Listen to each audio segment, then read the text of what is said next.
Now turn to Section 3. Section 3. You will hear 3 psychology students discussing some project work they have been doing for a seminar on intelligence. First, you have some time to look at questions 21 to 27.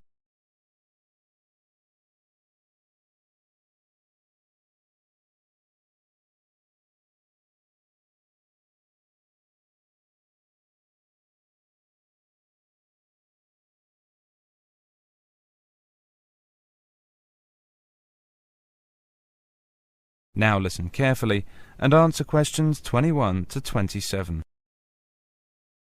Hi Martin, hi Maria. How are you getting on with your project? You've got to give the seminar on Friday, haven't you? Hi Farouk, we're getting on fine. It's just so interesting.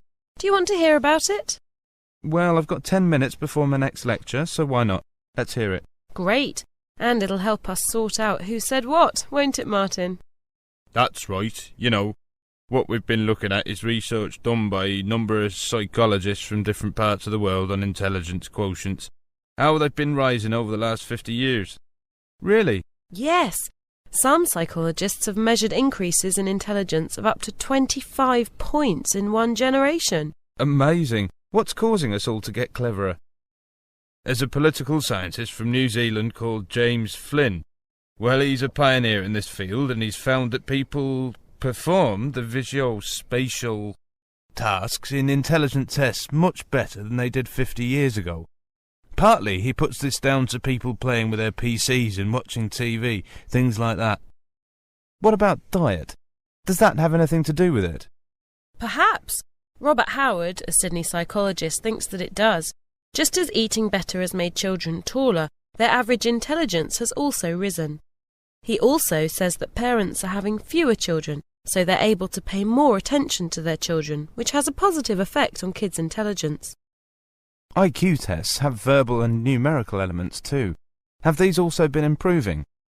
Yes, but only moderately. It's the visuospatial element which has made the big difference, and Flynn also suggests that modern activities like driving may play a part in this. There's a British researcher, John Rust, who has made the general point that modern life is much more complicated than it was 50 years ago. Our intelligence has had to develop in order to cope with it all. Remember also that far more children have the opportunity to go to school nowadays.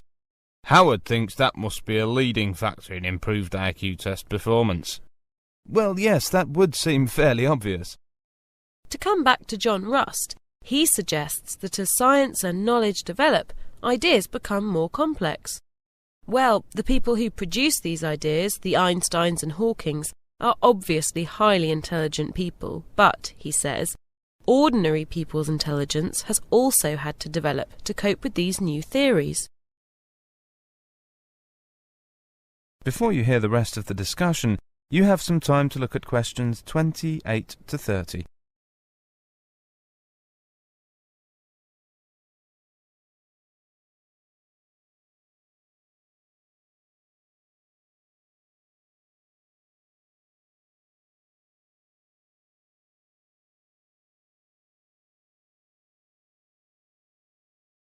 Now listen carefully and answer questions 28 to 30.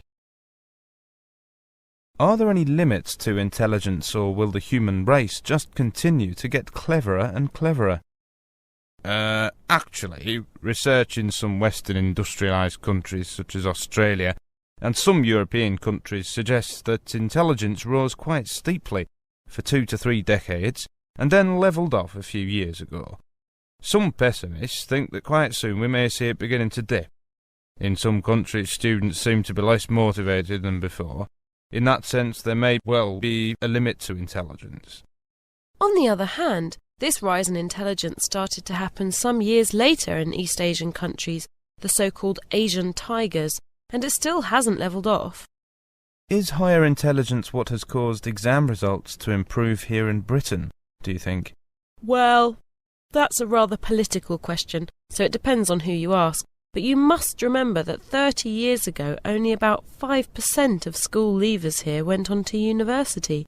But there's been a vast expansion of the university system, and nowadays about 30% of young people get a higher education. So I guess exams must have been getting easier for all those people to get in. That is the end of section 3. You now have half a minute to check your answers.